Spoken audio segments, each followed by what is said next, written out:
You scroll through hundreds of job descriptions, but they all sound the same. You spend so much time on every application, but it doesn't seem to matter. You send off application after application, but never hear back.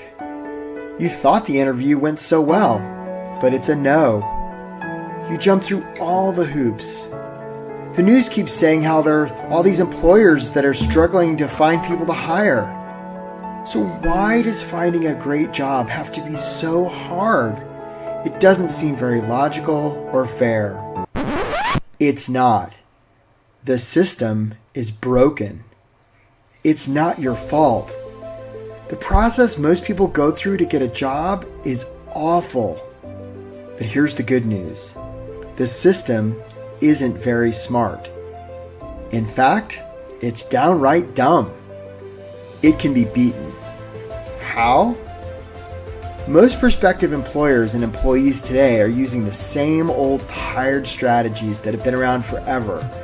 It's like professional camouflage. Everybody just blends into the crowd. But you don't have to be that way anymore.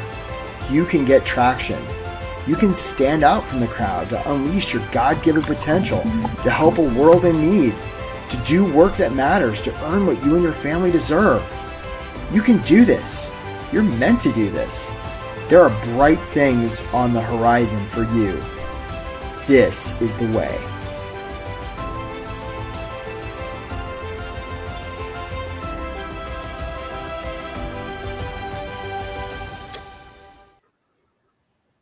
Hello, welcome to the workshop. Get hired fast without settling, getting ignored, or losing hope. My name is Eric Woodard. I'm a high-performance career and leadership coach based out of what's soon to be a very snowy Washington, D.C.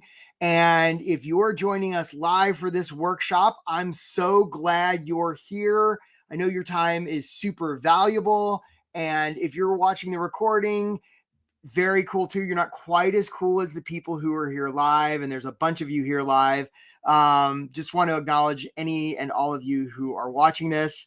We've already got a bunch of people on the chat. I see Greg and Emily and Calvin and Eli and Charles. If you would put in the chat where you're from and how long you've been on the job search. And yeah, I see Robert from DC and Charles from Texas. Right? Because we're going to get going. And folks, one of the things I want to assure you during this workshop is I'm not going to, this is mostly going to be one big long sales pitch. Nah, I'm not going to sell you anything, folks. I'm not going to sell you anything. For those of you who are looking for help, I may ask you to book a call. David in Florida and Astrid in upstate New York and Brian in Seattle and Jeffrey in DC and David went on the search for a while and Calvin in Texas and Annette in Maryland and Greg in Seattle. There's so many of you. I just really acknowledge you all for being here.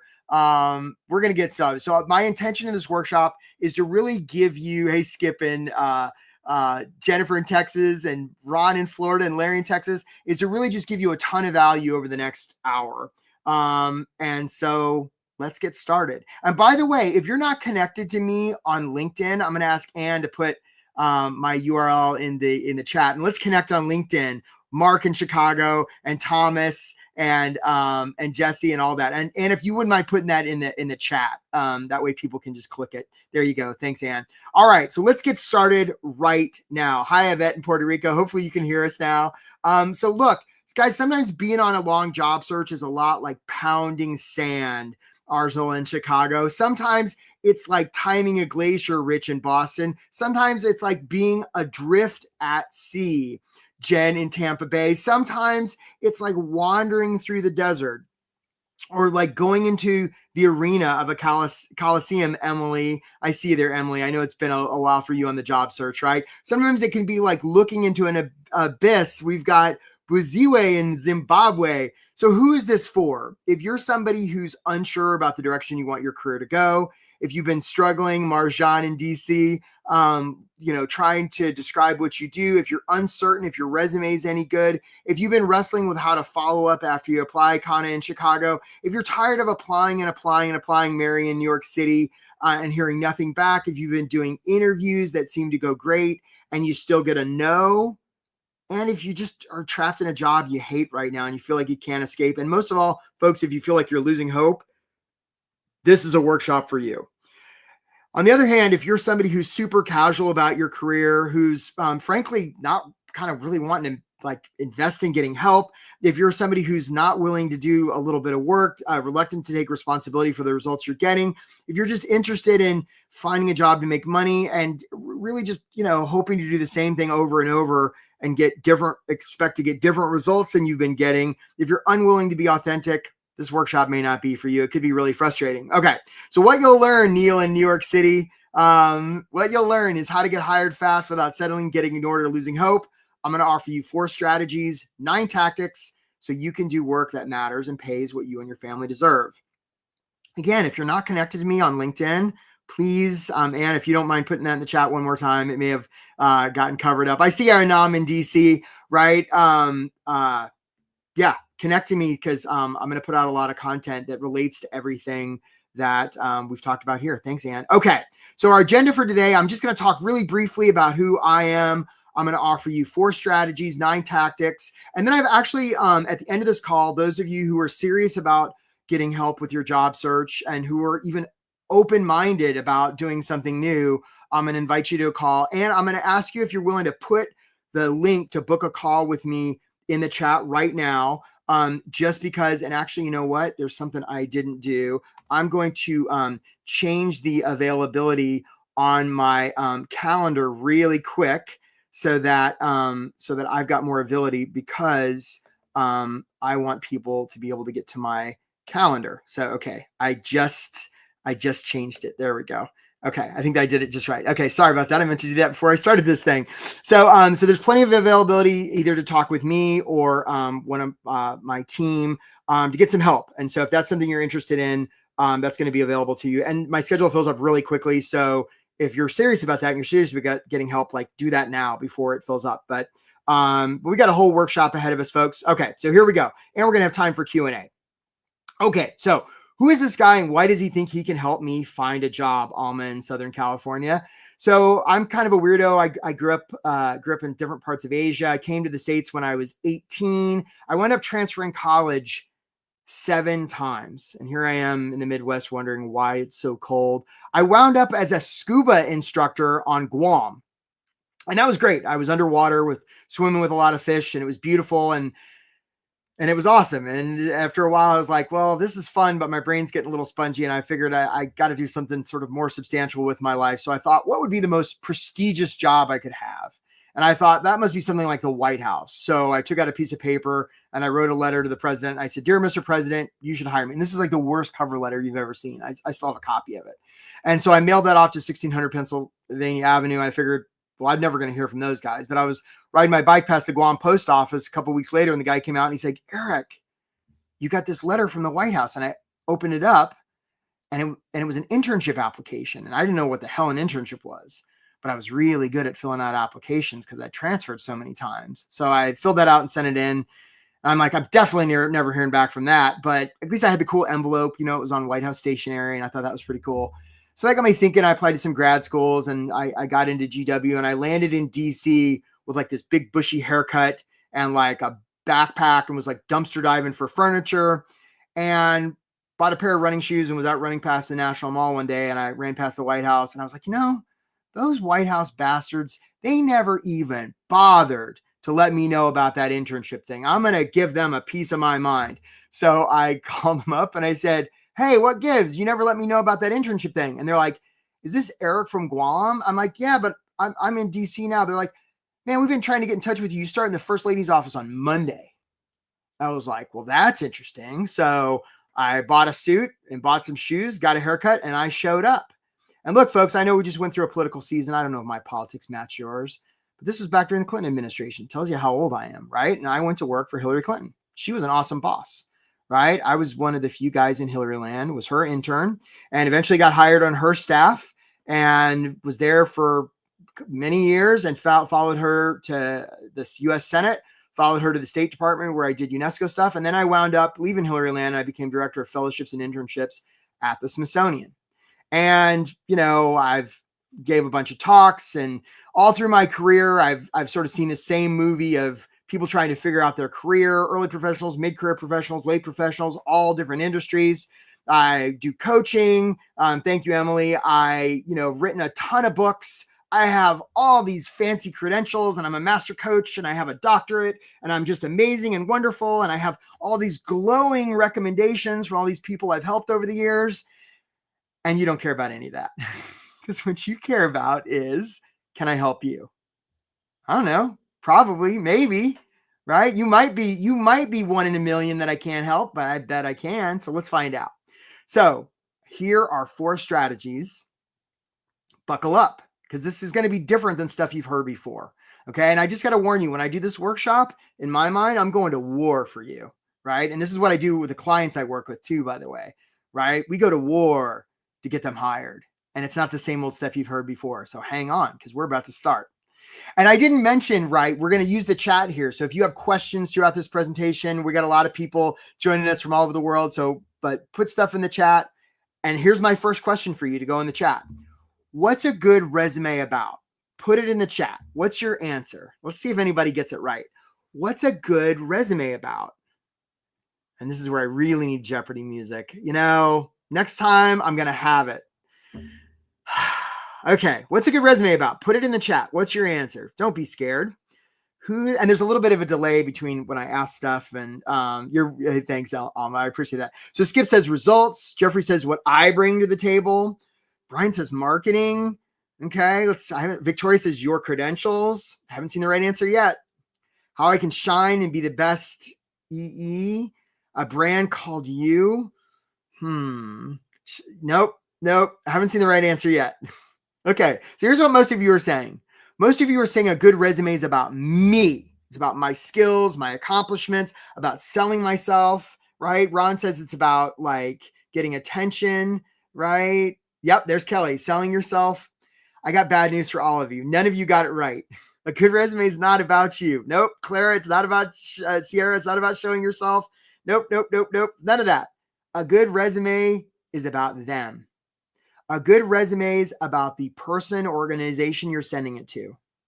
Okay. It's not your skills. It's not your experience. It's not where you've been, Peter. Sorry. It's about none of that. It's about them. Because if you want to be influential with another human being, sorry, Chris, it's not about keywords, right? Yeah, Abdel, maybe it's about getting noticed, but a good resume is about them, right? And we're going to talk a lot about this. If you get nothing else from this workshop, pay attention to this. If you're watching the replay or whatever. And I see there, Iris, it's not even what can I do for you? It's what's possible for you. See, we want to take the I completely out of it because this isn't about us. It's not about our age. It's not about the gap we did because we had to take care of a family member. It's not about who we know. It's not about our experience. It's about none of that. It's not about us at all. It's about them. Okay. So many job seekers think that application is about them. And when I say application, I mean the cover letter and all of it, the follow-up and the networking. Nah, employers are focused on themselves. What they're basically asking is, can we trust this person, right? Can we trust this person? You want to make your application about them. And it's no wonder that we think resumes about us, because probably the first one we ever did was out of school. And in school, it is all about us. It's our cubby. It's our workshop. It's our trophy. It's our transcript. It's our report card. It's our diploma. And yet, when we move to the working world, it's not about us at all. It's about the constituent, the client, the customer, even the shareholder. And yet somehow we don't get the memo and we still just think it's all about us. It's not. It's not. Okay. So that was strategy number 1. Let's see what else is good. Okay. So, hey, thanks, Greg. I appreciate that. Greg said this workshop is already valuable. Well, that's fantastic. Okay. Well, we're just scratching the surface. Okay. So if I went to a library, that's great. If I went to a library and I looked at the front cover of a bunch of storybooks and I saw some words, what would we call the words on the front cover of those storybooks? What would we call those words on the front cover of a storybook? What would we call, at least in English? There you go, David. Title, right? David's got it right. And again, I know there's a delay depending on where you're watching this from, right? The words on the front cover of a storybook are title. That's exactly right. Okay. Now, isn't it interesting that that's the same term we use to label people in the workplace. Quincy says how my skills can help. Yeah, Quincy, sorry, you're a little bit late, but yeah, it's not about that. So the words we put on the front cover of a storybook, Calvin and Robert and Jose, it's called a title. And those are the same words we use to label people in the workplace, which tells me that really the titles we give ourselves are just a story. And that brings us to the second strategy. You want to be telling stories. Now, let me ask you a question. What % of human decision-making do you think is emotional to logical? Okay, so is it 50-50, 60-40, right? What % of human decision-making is emotional to logical? Put it in the chat. And the reason this is important is because stories help convey emotion. So Charles says 7-30, 70-30, 80-20 says Vince. Haven't seen the right answer yet. Mertanza says 80-20. David says 85-90% emotional. Nope, nobody's got the Victoria. Nope, it's not 70-30. I haven't seen the right answer yet. Okay, here it is. Nathan says 80-20. It's 100% emotional. And the reason we know that it's 100% emotional is when somebody gets their limbic system damaged, like in the 1800s, some poor guy got a railroad spike through his head or whatever, like they're fine, except they can't make a single decision. Human decision-making is 100% emotional. Now, we'll rationalize it based on facts, right? So those of you who already got on this workshop, probably within the first 5 seconds, you decided if you liked me and whether the stuff I'm offering here is something you're even interested in. It's already been decided. And now you're just rationalizing with facts about whether that's true. Human decision-making is 100% emotional, right? It's 100% emotional. So those of you who are like, well, I need to add data to my resume. I mean, it's fine, but that's not how humans make decisions. Humans make decisions based on emotion. And the reason stories are so important is that's how we convey emotion. People won't remember, they'll remember how you made them feel. I think it's a Maya Angelou quote, right? And, we can process, I think it's like actively process like 20 bits of logical information a second, and we can process like 40 million emotional bits. I mean, it's orders of magnitude greater. So if you're not using story throughout your application, you're really missing the boat, right? You're really missing the boat, right? Make your application a story and realize that the title, whatever you call yourself, is just a story. And I'm not suggesting you lie, but look, our stuff's pretty arbitrary anyway, right? Like when we do a resume, I mean, we're not like when we die and go to heaven and there's that big book with the gold leaf or something, like that's our whole life. But the thought we're going to somehow objectively boil our lives down to a couple of pages in a resume or cover letter or anything, it's pretty crazy, right? So we might as well choose to tell stories that are going to serve the people we're sending it to. Okay. So perfect example. One time I was accepting applications for a program and they were all kind of basically the same. A lot of people talking about themselves. And I got this application from Maggie. Now, she also talked about herself, but she told a story. Okay. And the story she told was how the summer before she was in a terrible car accident and her arm had been severed. I felt so bad. So I was like, well, that's quite a story. So we brought her in. The first day of the program, she came in, 2 arms. Now, it was bandaged from where it had been partially severed and reattached, and she was doing some physical therapy and she was going to be okay. Was I mad? Of course not. I was so happy she had her arm. And I remember that story to this day. And that was many, many decades ago. Okay. So stories are super powerful. Okay.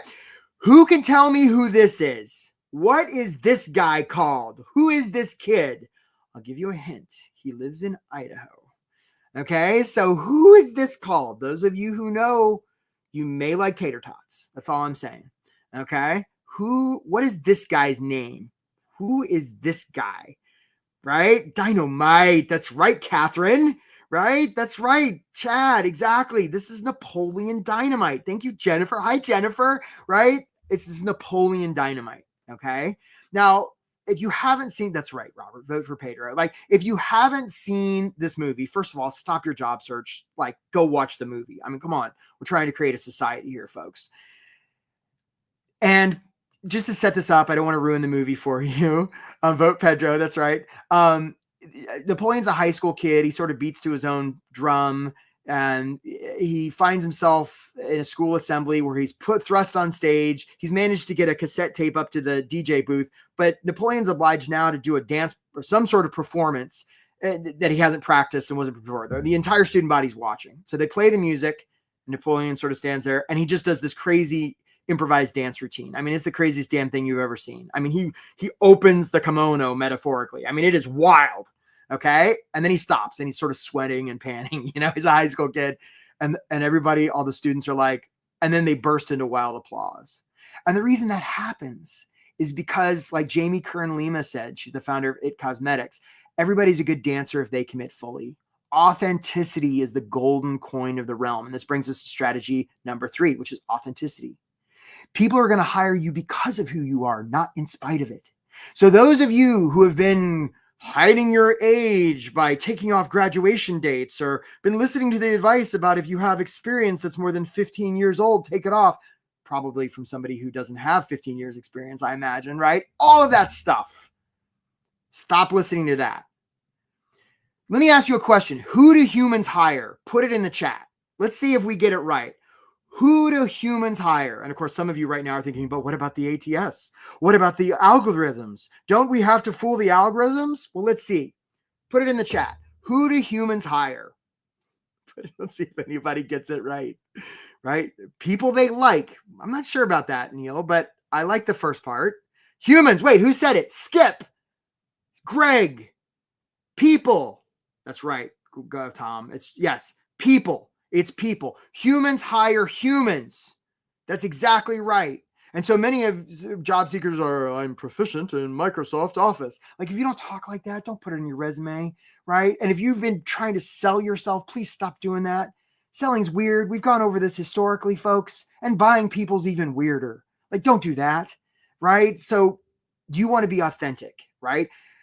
If somebody doesn't want to hire you because of who you are, you don't want to work for them anyway. And I know that's easy to say when you got bills and, I hear you, right? But you want to be human and relatable. And if you don't have stories and evidence in your job stuff that you're sending that you're human, it's something to look at. So perfect example. One time I was working with Nina. Nina was awesome. And we were going through her resume. And I said, Nina, what do you like to do for fun? And she's like, well, she got all squirrely. And I'm like, so finally I got on Nina that she has a pen collection. Pen. I'm like, that's super effing weird. Like, we got to put that on there. And she's like, no, I can't do that. That's just silly. So finally I get Nina to put on her resume that she has a pen collection. I hear from her about a month and a half later. She says, Eric, I went into the interview. We talked about pens for 30 minutes and then I got the job offer. And I can't tell you how often this happens for my clients. Right. We had somebody a couple months ago. She decided to put on her resume 2 truths and a lie. She got 2 interviews and 2 offers just from putting that on her resume. Right. Don't be boring. Right. People are just bored. There's the crazy shit going on in the world. Like, don't be that person. Be human. Okay. Authenticity is your superpower. All right. Here we go.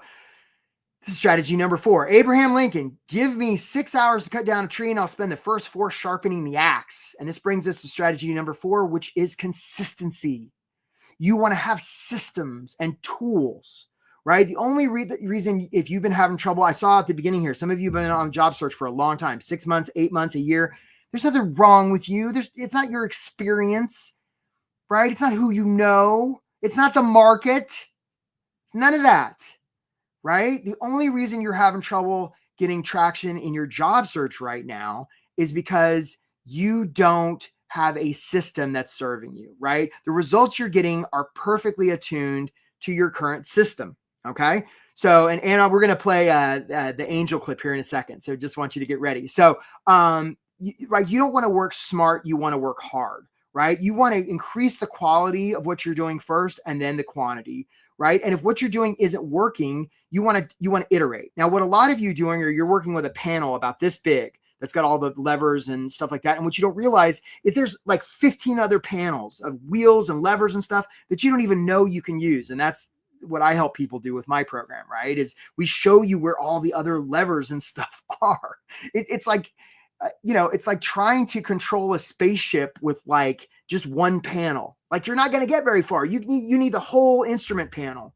Okay.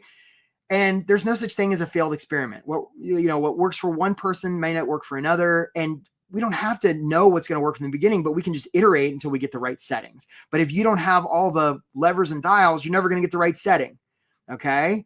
It's not about you. It's about your systems. The results you're getting right now are perfectly attuned to your current systems. So I want to play a clip right now because just somebody recently in my program, her name is Angel. She just got a job offer. And part of the reason she got the job offer she got was because she changed the system. So, and if we could, we've never done this before. So in the time we've got left, I'm curious, especially if there's somebody we haven't heard from yet. They've had a win, a loss. Angel, I got to ask you, what do we know, if anything? What do we know?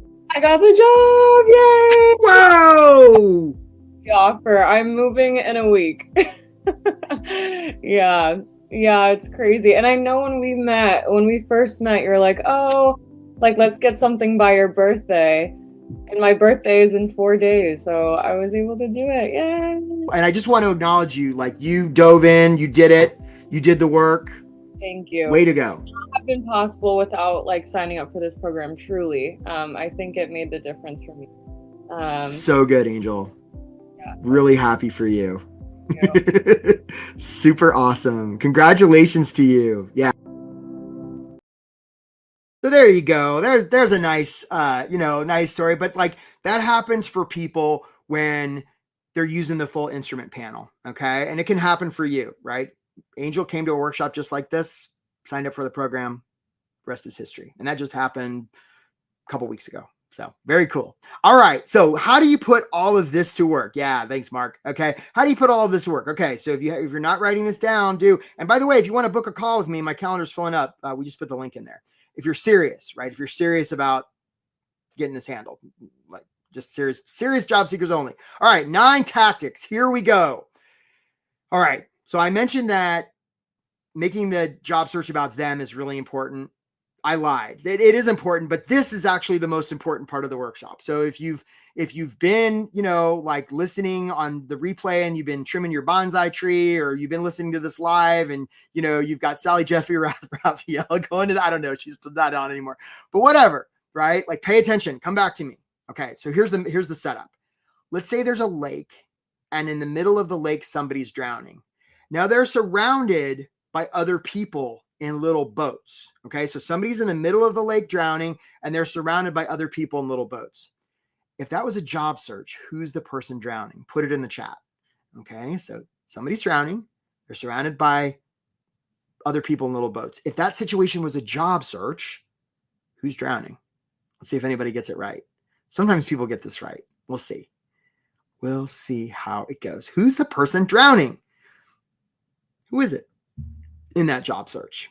Oh, Noah and Kieran right out of the gate. So Robert says it's me, right?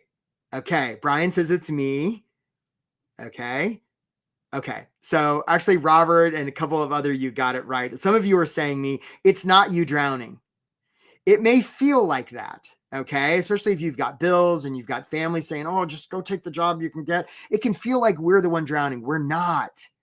It's the employer that's drowning. And the reason we know they're the one drowning is they've told us. They've put out a job description to say, help, we're drowning. We got so much work. Somebody come help us. Now look, you're the one in the boat and you're the one extending their hand. And yet in a job search, many of us are acting as if we're the one drowning. Have you ever said something like, I'm the best one for this job, right? You wouldn't do that if somebody were drowning, right? If they were drowning, you the first thing you do is go up to them and say, hey, you're drowning. That must be really scary.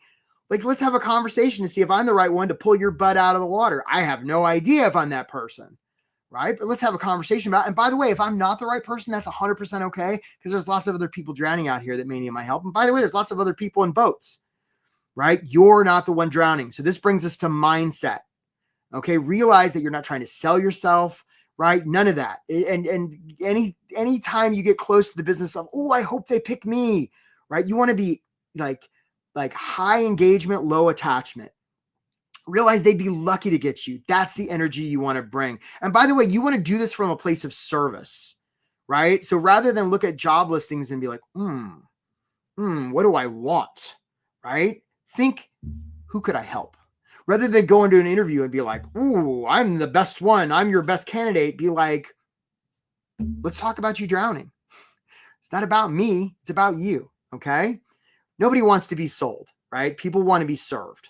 Okay, that was tactic number 1. Let's go on to tactic number 2. Here we go. Some of you may have seen the TV show Deadliest Catch, right? Where it's about Alaskan fishermen and they're on these fishing boats and it's slippery and cold and icy and dangerous. And what they do is they put these big steel cages on the bottom of the ocean floor with a little bit of bait. And crabs come along and they're like, oh, there's some food. So crab comes in and then his buddy Charlie comes along and then Sally comes in. More and more crabs join and eventually the bait's gone. But here's the interesting part. If and when a crab attempts to escape the cage, the other crabs will pull them back in. They'll even pull off one of their limbs. They'll even do a crab murder, right? They'll even do a crab murder on one of their fellow crabs, right? Because crabs instinctively feel like they're safer with other crabs. And of course, what happens is everybody gets pulled up for dinner. So they're not safe. And this brings us to the next tactic, and that's your environment. Some of you are thinking that you're not getting traction because, this is wrong. I'm going to you're stupid. You don't know what you're doing. You're lazy. You're procrastinating. You don't have confidence. Let me assure you right now, it has nothing to do with any of that. It's your environment. Optimize your environment. Stuff will change 100%, right? Your environment is so influential. These aren't only the people you're around. And sometimes if we're around family members, we got to have good boundaries if they're not being supportive and helpful. It's the people you hang out with. It's the media you consume. It's the stuff you read. It's all of it. That's why I'm so glad you're consuming this, because this is good stuff, I would humbly suggest. Okay. So your environment is really key. Okay. If your environment's not optimized, you got to get that dialed in, because if you're having trouble getting your traction in your job search, it may just be literally where your computer's set up every day. Right. Reference groups. Some of you have heard about this. You're the average of the 5 people that you hang out with: average weight, average education, average income. So the opportunity for you might be to up your game in terms of reference groups if you're not doing that already. Crab syndrome, says Quincy. Okay, let's do the tactic number 3. It's hard to hit a blurry target. So sometimes I'll talk to clients or prospective clients and I'll be like, what do you want to do? And they're like, Eric, I want to help people. And there's a single tear of Diet Coke going down my cheek. And I'm like, that's beautiful. And that's super vague.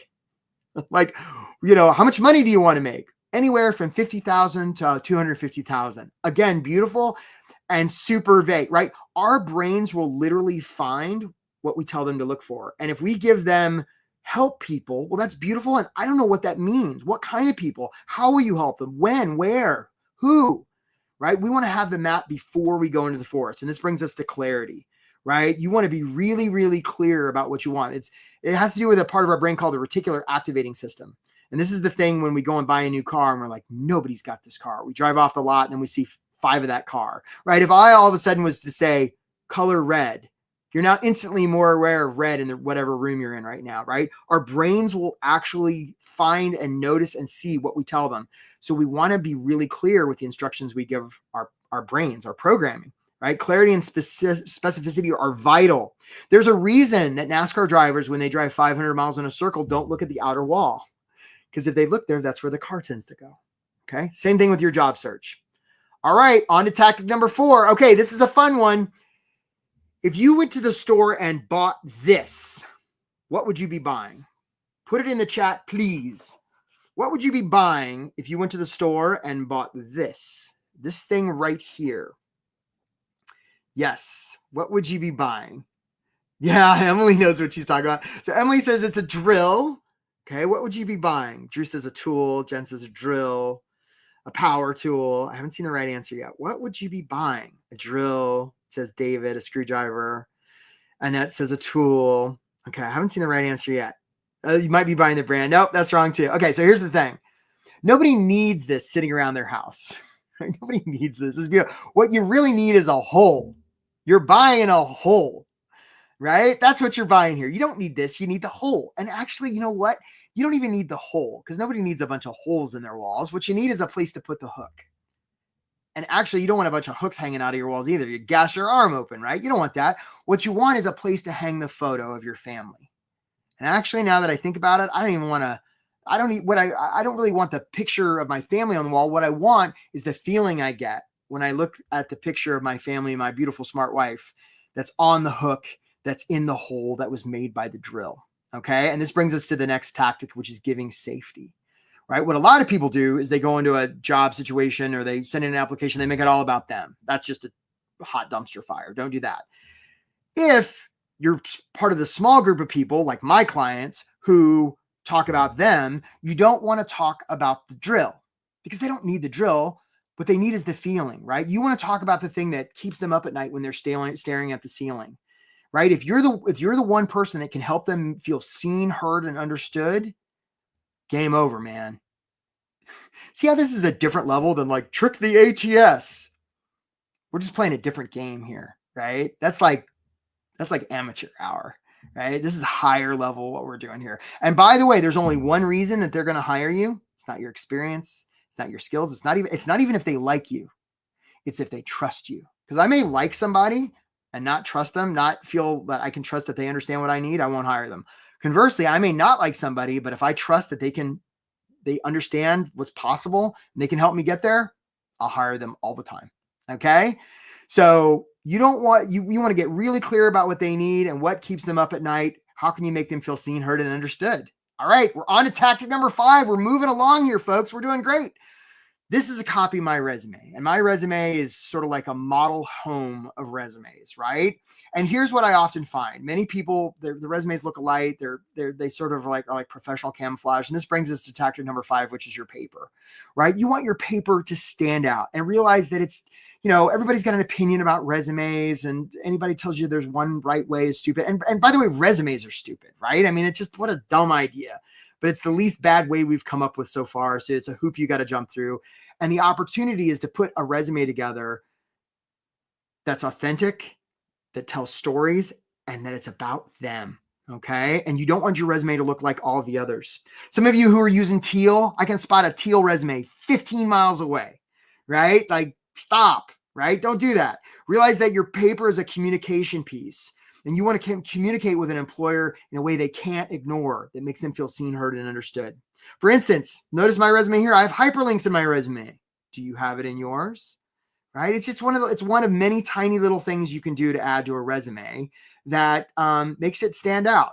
People are going to leave what you show them more than what you tell them. So if you've got that big block of text under your name that talks about, I am a high performing blah, blah, blah, blah, blah, blah, blah, blah, please get rid of that, because that's a lot of you talking about yourself as opposed to you showing what's possible in a narrative that makes them feel seen, heard, and understood. This is why my clients get hired fast. Okay. Tactic number 6, if a job application is submitted and there's no follow-up, does it even make a sound? So I'm curious, how many of you send in an application or like, well, I hope I hear back. Don't do that. Follow up. And guess what? When you follow up, you're not going to say stuff like just checking in, excited and passionate about the job, because that's all about you. And some of you right now are saying, but I don't know who to follow up with. Look, if you're on this call, you're smart. If there was a hostage situation and something horrible was going to happen to your family by 5 o'clock today, if you didn't find somebody's email, could you find their email? I bet you could. Right? So do a little cyber stalking, folks. I mean, don't do anything creepy, right? But like, you can find people's emails. You can reach out to them. And if that doesn't work, find them on LinkedIn. If that doesn't work, reach out to somebody in the company. The urge to correct is insatiable. If somebody gets an email that's not meant for them, they will forward it on to the right person. Trust me on this. It's how my clients get traction. Okay. And it's not pushy. Some of you who are like, ooh, I don't want to be pushy. We're going to talk about that in a second, right? Initiative is rewarded. Some of you are saying, well, I am a real go-getter. And then you don't follow up, right? People believe what you show them more than what you tell them.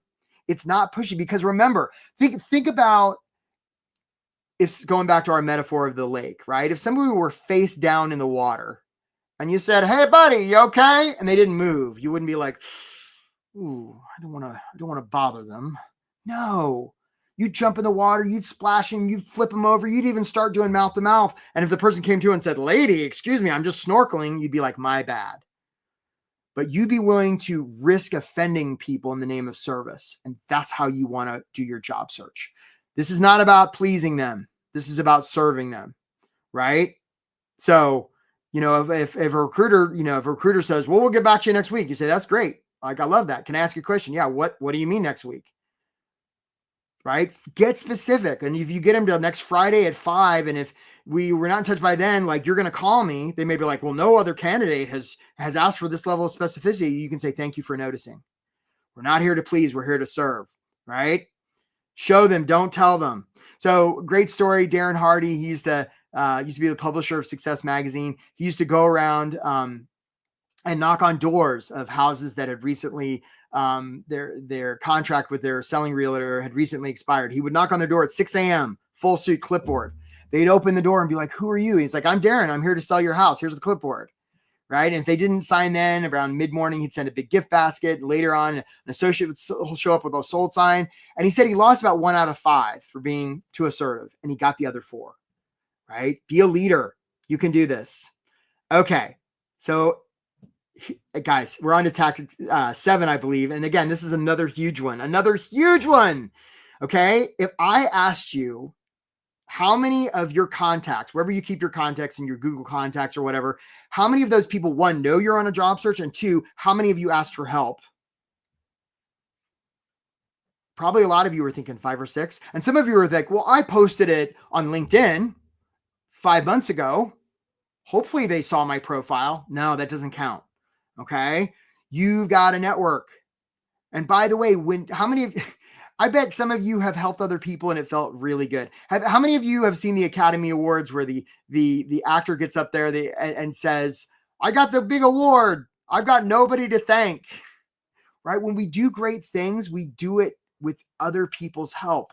Right? Benjamin Franklin said, if you want to make a friend, don't do them a favor, ask them for help. Because when we do, they now have skin in the game for our success, and our success becomes their success. There's a lot of psychology here. When we ask people for help, it's a gift. It doesn't make us look weak. It makes us look strong.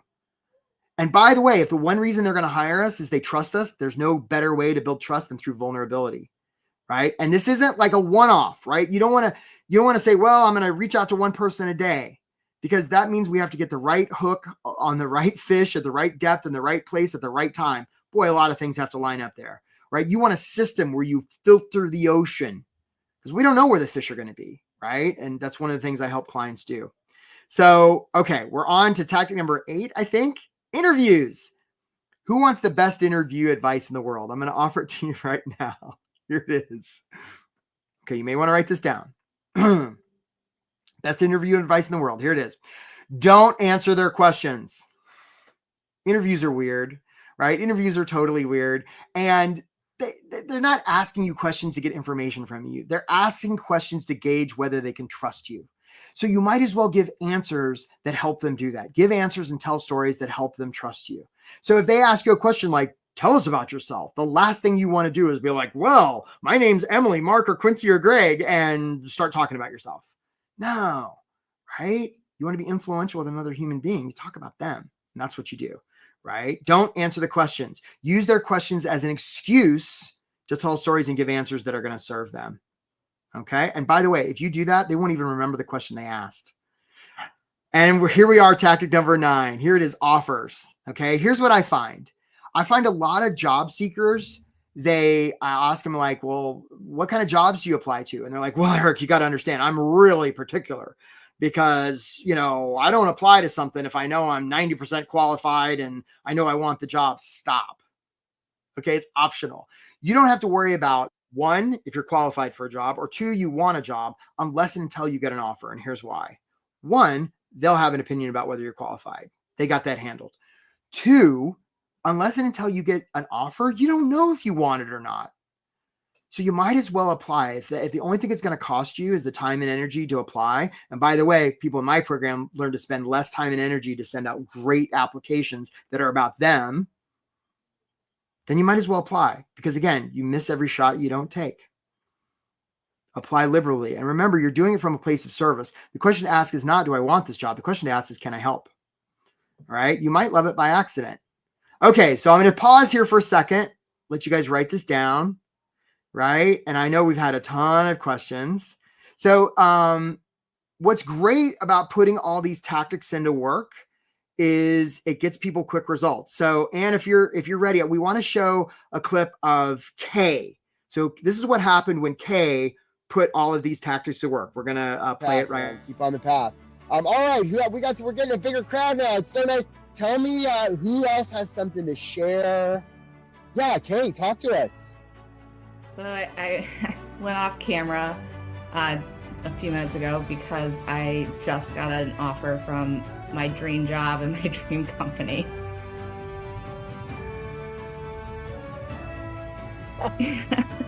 So real time, it happened just now. So on, thanks, Eric.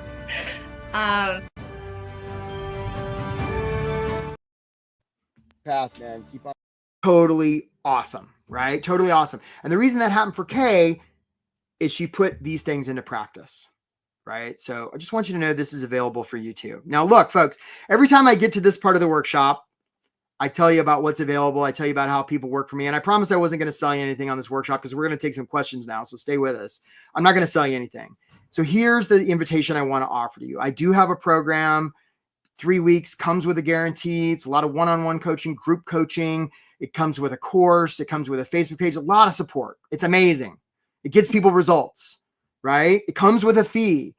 If you're interested in getting help, if you've heard things here today that are different from what you've heard before, and you're serious about getting help, let's book a call, right? With me or one of my team, and let's figure out what's possible for you. Let's map out some strategies. Now, here's the thing. What sometimes happens is people sign up for this call and they either chicken out at the last minute, they cancel the call, or they get on and they're like, there's no way I could afford it. If that's you, please don't book the call because I want to make room for people who are serious about this. Now, those of you who are worried about the fee, the fee for my program is such that you can spread the payment out over like a long, long time. It's a couple $100 a month.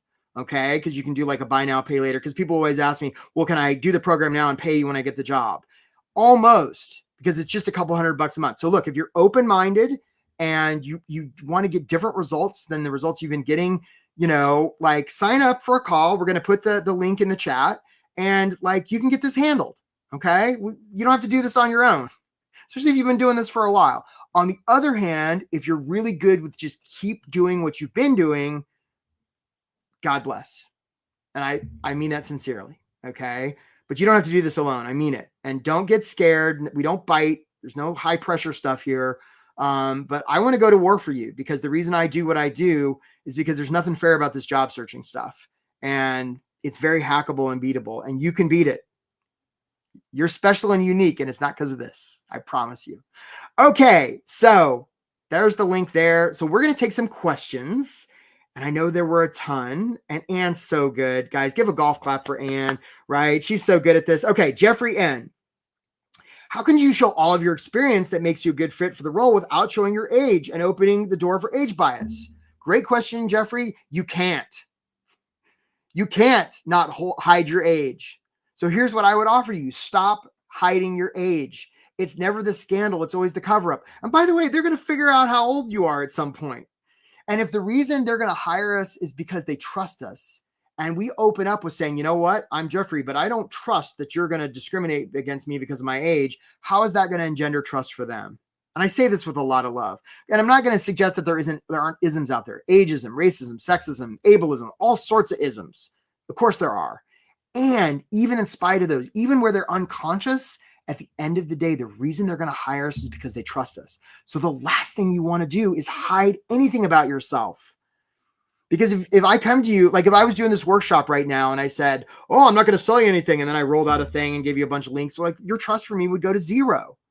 I'd be a liar, right? So you don't want to do that with your job search. I hope that serves you, Jeffrey. And by the way, you're not too old, man. I promise. Okay, Murtuza. Hopefully I'm saying your name right. How is AI changing the job selection process? So it's interesting. I still stand by the idea that humans hire humans. Some companies use software and ATS programs and all the rest. And at the end of the day, it's going to be a human looking at it. And we don't necessarily want to play that game anyway, even if there is some sort of digital portal or something. We're going to circumvent all that and find a hiring manager, in part because recruiters and our friends from HR are professional ninja assassins at like blocking you from the hiring manager, especially external recruiters, because if you get to the hiring manager, then they kind of don't have a reason to exist and earn their commission, right? So they really don't want that. And we don't care, right? Because somewhere behind that curtain is somebody who speaks the language of your industry, and they're the ones who are drowning. And when you go up there and you're a geneticist and you start talking about Okazaki fragments, or I don't know what your industry is, right? They're like, holy crap, here's somebody that speaks my language. And they'll even knock on the back door of HR and be like, this one, Murtuza, I want to talk to Murtuza. And even if you've got one of those automated messages that say, thank you very much, but no thanks, all of a sudden they'll just magically disappear. Don't pay attention to those automated things, by the way. They're just ignore them, right? Find a live human, right? Make a connection. Your opportunity here isn't to perform, it's to connect. Get them to trust you, make them feel seen, heard, and understood. Nice.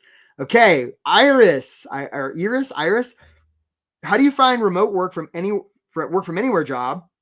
So maybe it's a hybrid thing. The question is, find something that allows from work from international locations. So there's a lot of jobs out there that are hybrid just like that, or remote. Not all of them, but they're still, I mean, thank you, COVID, right? Some of that's changing. People are having, government, is having people come back to work, and there's still plenty of jobs that are remote.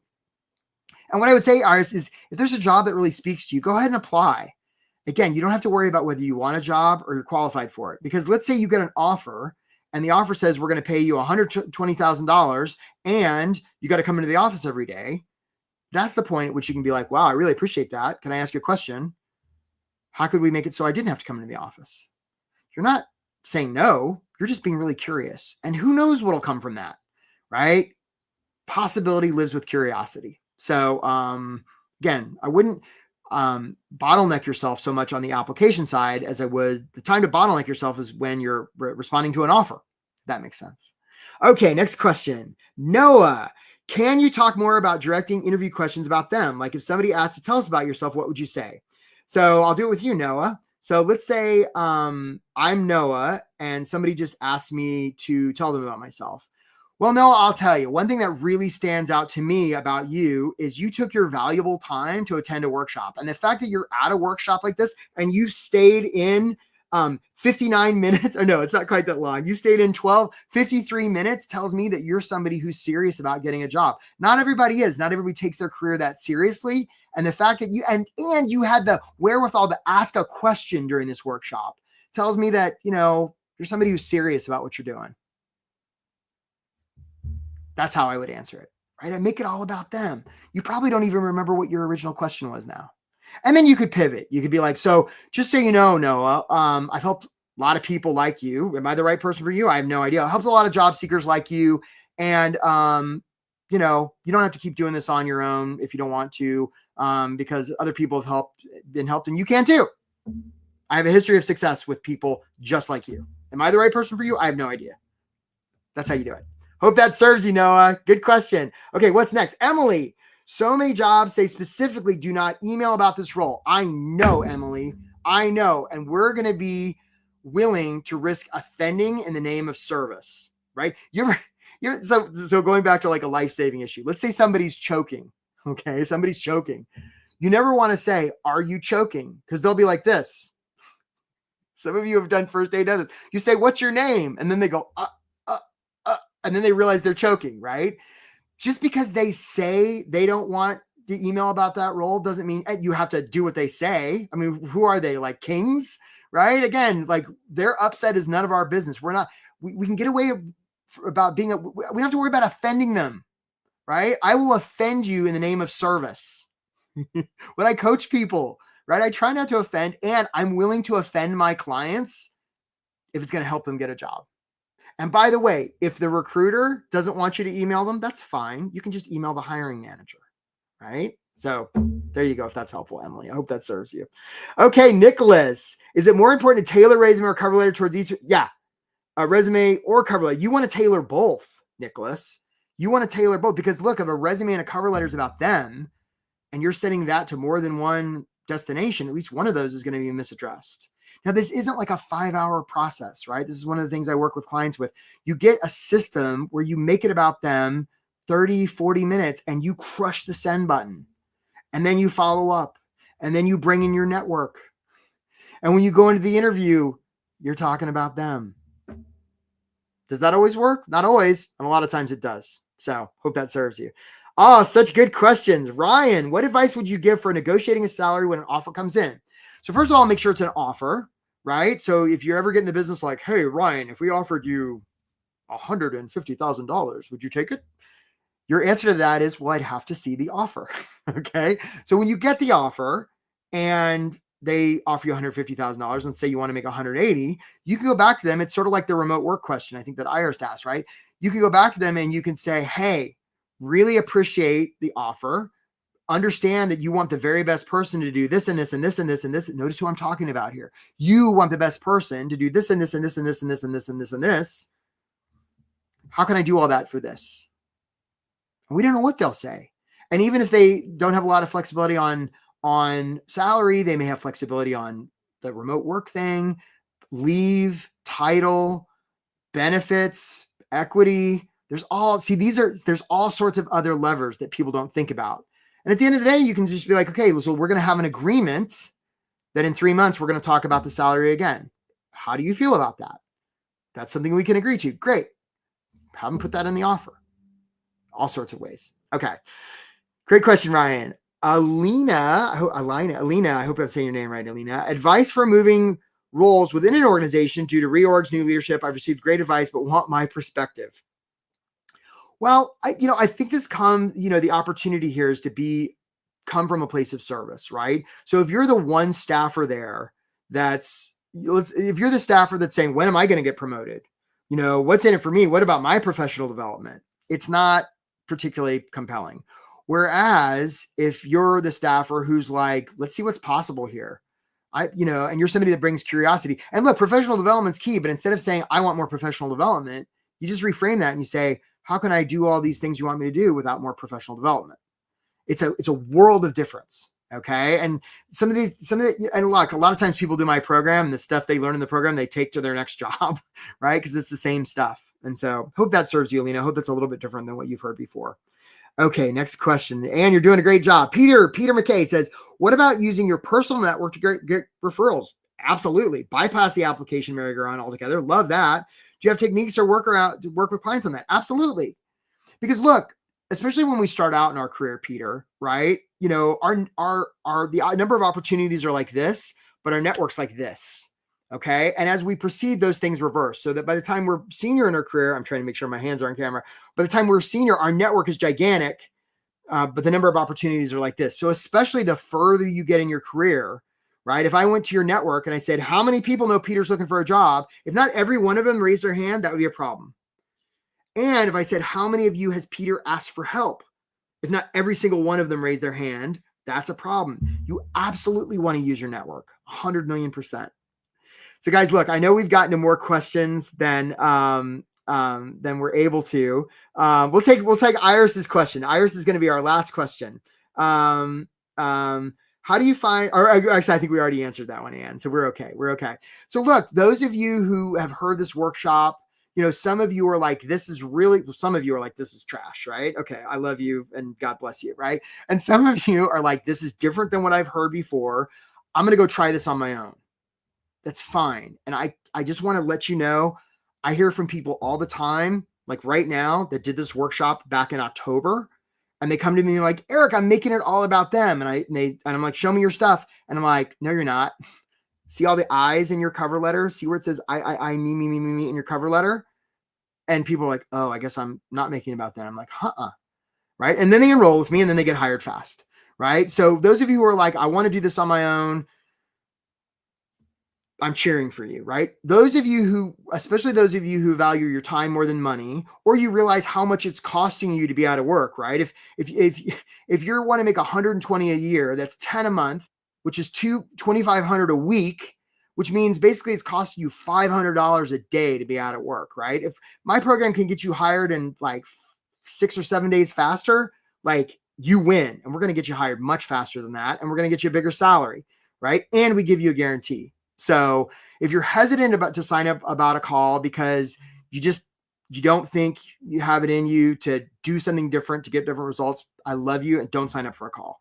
On the other hand, if you're interested in doing something different, getting help, and you're going to keep the call, right? You're not going to let last minute work meeting, I got distracted, like none of that, right? I don't work with clients like that. If you're going to keep the call, if you're going to make this a priority, sign up and let's get this handled. And no strings. And just know how much I appreciate you being here, right? You don't have to, keep doing this on your own. You really don't. Other people have figured this out. You will too. I'm cheering for you. There's bright things on the horizon, and let's just get this handled. You don't have to keep doing this on your own and having it take so long. Okay. We're really good at getting this done, and we can help you. If probably, maybe, I don't know. Let's have a call and find out. And I'm just totally cheering for you 100%. So, let me know. And thank you for being here regardless. We'll see you soon. I am a big Eric Woodard fan. Eric has an infectious energy that I just feel like I benefited so much in not only my career search, but in my life, just having a few one-on-ones with Eric, having weekly groups, being part of the Facebook group. I just can't say enough good things about him as a human being, as a career coach. The things I learned from his workshop that helped my cover letter, that helped my resume, I am eternally grateful. And if you are on the fence of signing up for one of Eric's workshops, I would absolutely recommend doing it. So that's my 2 cents. So, hey, here we have Christine, who was a Win at Work client. So just Christine, tell, how did you find me? How did we find each other? Well, you actually reached out to me on LinkedIn. So I don't know how you found me, but I appreciate that you did. And I was actually looking for a coach. So the timing was sort of perfect. And you sent me a link and I looked at one of your presentations and I really liked what you had to say. And then we scheduled time and we met a couple times and we this is a good fit. Awesome. And so once we started working together, what was your experience like? Like, what did you learn? Like, how was it for you? It was good. It was challenging because it does. And that was one of the reasons why I should backtrack by saying, I've sat through a lot of these, like, this is how you find a job things. And I think most of them are crap because they're not specific to the individual, right? They're just sort of generic things that they tell everybody. And obviously if those things work, then nobody would have to sit through how to find a job. So what I liked about what you had to say was that you kind of challenged those sort of standard tropes that people float out about, send a lot of resumes or do this or do that. And you didn't just say, these are the standard things to do. So that's what appealed to me. So, but in fact, it was challenging because you were in fact challenging old habits. So it's not something that was just simple or easy to do because it is forcing you to kind of examine, well, why am I going about it this way? Or is there another way, to go about this process? So it was hard at times, but it was fruitful. Awesome, Christine. And what was your result? How did you wind up? What was your outcome? Did things a little bit. My result was that I did do things a little bit differently, which for me meant actually applying to multiple jobs at the same time, which I normally don't do. And we did do some changes to the resume, and we talked about cover letters and just how you break down the job descriptions. And I did apply that stuff to the job I ended up getting. So I do think, and we talked obviously a lot about interviewing and how to approach that. And so I think all of those things were beneficial. It did, and it also was built in accountability. And I think for me, that was the thing I was searching for, was having accountability to some other person that wasn't a family member or a friend who can be exhausted by those things, to say, well, what are you doing? Or are you looking? Or, okay, well, let's talk about it. And just having that space to work with a person who's focused on it and not humoring me was really, really helpful. So I think all of those things fed into helping me to actually apply to the job I got that I otherwise probably would have just ignored and just not done anything about. Well, look, Christine, I know, you wound up getting almost 2 offers, definitely 1 offer within like a month of our working together. And I just so want to acknowledge you because, you took a lot of the strategies and tactics and you really ran with them and put them to work. And as a result, you got a great result, and all the credit goes to you, Christine. So I really acknowledge you. It goes to us. It goes to us. Very good. I really appreciate that. Well, congratulations. And I'm so glad about your success. Thank you.